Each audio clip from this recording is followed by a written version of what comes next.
Encore de la visite de ministre dans la région aujourd'hui. Y a-t-il des élections dans l'air? On verra bien. D'abord, il y a une femme qui est accusée de tentative de meurtre du côté de Lamorandière. Mardi, les policiers de la Sûreté du Québec ont été appelés à se rendre sur les lieux d'une altercation entre un homme et une femme. L'homme, dans les 70 ans, aurait été blessé à la tête et il a été hospitalisé, mais on ne craint pas pour sa vie. La femme, qui s'appelle Ruby Bélanger-Couture, elle a 30 ans, elle est de Lamorandière et a quitté les lieux avec la voiture du près de la présumée victime. Elle a été interceptée plus tard à Sainte-Terre. Et du nouveau dans le dossier de cette jeune femme, Nébine Icebound, décédée dans le froid à West Moinipi il y a un peu plus d'1 an.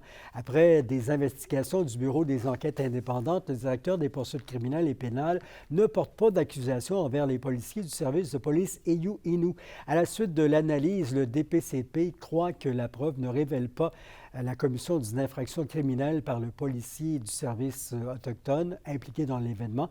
Rappelons que l'adolescente de 16 ans serait décédée d'hypothermie environnementale après consommation d'alcool.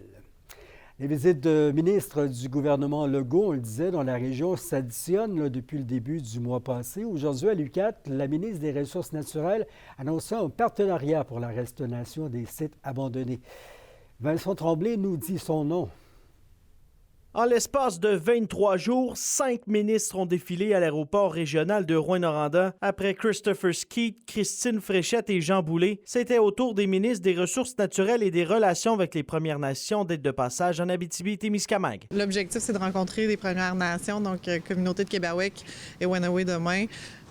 Vous savez, forêt, mines, territoire, on a des bonnes relations qu'on veut conserver avec nos Premières Nations, donc je tenais à venir les voir dans leur communauté. Fraîchement débarquée de l'avion, la ministre des Ressources naturelles, Maïté Blanchette-Vézina, a fait un arrêt à l'UQAT pour dévoiler un nouveau partenariat pour la restauration de sites miniers abandonnés, un investissement d'un peu plus d'1 million de dollars. Bien, il est certain que plus on améliore la recherche, plus facile devient la restauration des sites, plus on devient avec des connaissances qu'on peut réutiliser aussi dans d'autres secteurs, dans d'autres mines. Donc, c'est une très bonne nouvelle, 1,25, donc 1 250 000 $ pour ce partenariat avec l'Institut, ainsi que l'Université du Québec en Abitibi-Témiscamingue. L'Abitibi-Témiscamingue est une mine d'or pour les entreprises minières, mais elle l'est également pour l'UQAT qui développe une expertise en restauration de sites miniers abandonnés, selon la vice-rectrice de l'institution. On a plusieurs opportunités de faire avancer les connaissances scientifiques et de faire avancer les pratiques sur le terrain pour le mieux-être de l'ensemble des Québécois. Ça signifie la reconnaissance que le gouvernement du Québec démontre à l'endroit de l'excellent travail qui est fait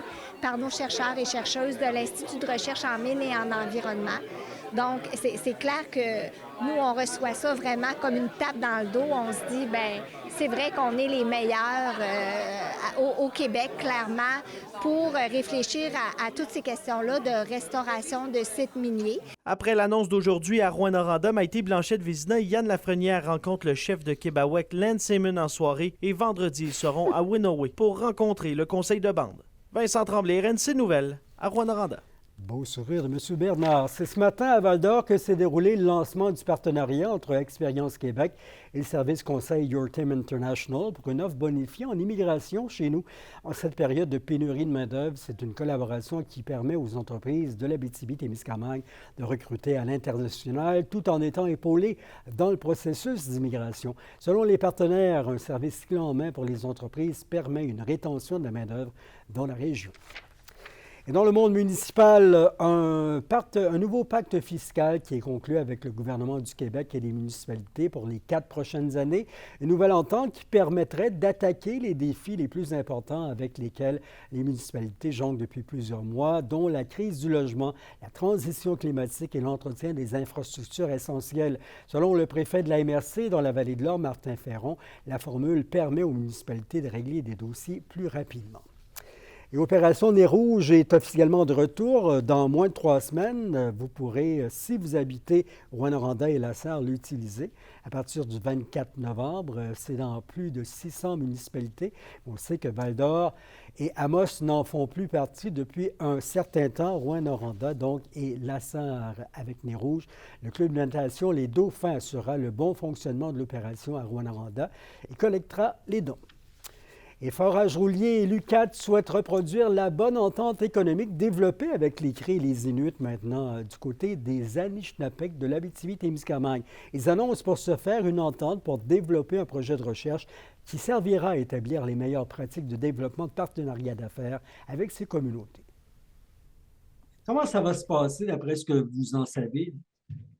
Bien, en fait, il y a une étudiante qui est justement qui va collaborer avec les deux professeurs de recherche, Joanie Caron et Hugo Asselin, qui sont en train de développer une méthodologie de recherche. C'est sûr que c'est les gens terrain qui vont être consultés. Il va y avoir de la consultation parmi nos partenaires, parmi les gens qui travaillent pour nous. Il va y avoir un ensemble de consultations qui vont se faire, mais selon les protocoles de recherche de l'UQAT. Il serait possible, comme on l'a fait avec les Cris et les Inuits, de faire des affaires maintenant avec nos confrères Anishinaabe dans notre région.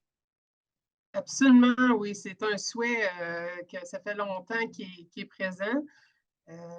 Mario Rouillé a su développer des partenariats. Mario Rouillé, je parle de notre président, des partenariats avec les Cris du Nord en créant Udin, une autre entreprise, un partenariat avec les Cris, et ensuite avec les Inuits du Grand Nord pour créer Avatar Rouillé.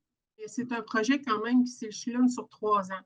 Okay. Donc, on s'attend à avoir en main des stratégies d'approche, comment développer un partenariat avec des Autochtones, par exemple. Comment qu'on peut parler d'affaires dans le respect, sans oublier aussi tous les éléments de la nature qui sont prioritaires pour les Autochtones. Parce que l'exploitation forestière et minière, ça a chatouillé beaucoup de communautés où il fallait avoir des bons arguments. Hein? Mm-hmm. Donc, c'est de convaincre que finalement, on va exploiter le territoire, mais en harmonie avec la nature et tous les éléments qui s'y retrouvent et de prévoir de la restauration aussi. Madame Croteau, merci beaucoup et félicitations pour Forage Roulier pour ce développement-là et surtout dans les dernières heures là, pour les nombreux prix que vous avez gagnés au niveau minier, là, preuve que vous devez pas mal faire bien les choses. Absolument, M. Moreau, on en est très fiers. Les Huskies de Rouyn-Noranda sont en action contre les Wildcats de Moncton. On parle d'un duel au sommet quand même dans le circuit de Chickeny, alors que les Wildcats sont classés 2e du classement général de la Ligue junior majeure du Québec et les Huskies, eux, sont 4e. Le match débute à 19h à l'Arena Glencore. Pour les intéressés, il est diffusé sur le rds.ca. Et 8e défaite de suite, justement, hier pour les Foreurs de Val-d'Or face à ces mêmes chats sauvages. Ils se sont inclinés 6-2. Le Vert-Réor a rapidement inscrit le premier but de la rencontre, mais n'a pas été en mesure de capitaliser là, sur plusieurs autres opportunités. Val-d'Or qui a d'ailleurs obtenu 36 tirs au but contre 30. Pour Moncton, les Foreurs reviennent en action samedi contre les Islanders de Charlottetown.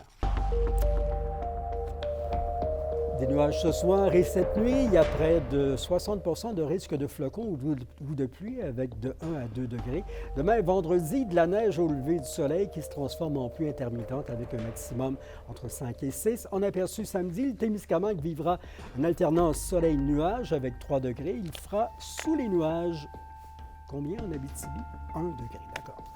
C'était vos infos régionales. Le député d'Abitibi-Est, Pierre Dufour, annonce un investissement en lien avec la formation de la main-d'œuvre demain en Abitibi. Il devrait parler. Il en sera question avec vous sur Nouveau. Passez une bonne soirée. À demain, 17h06.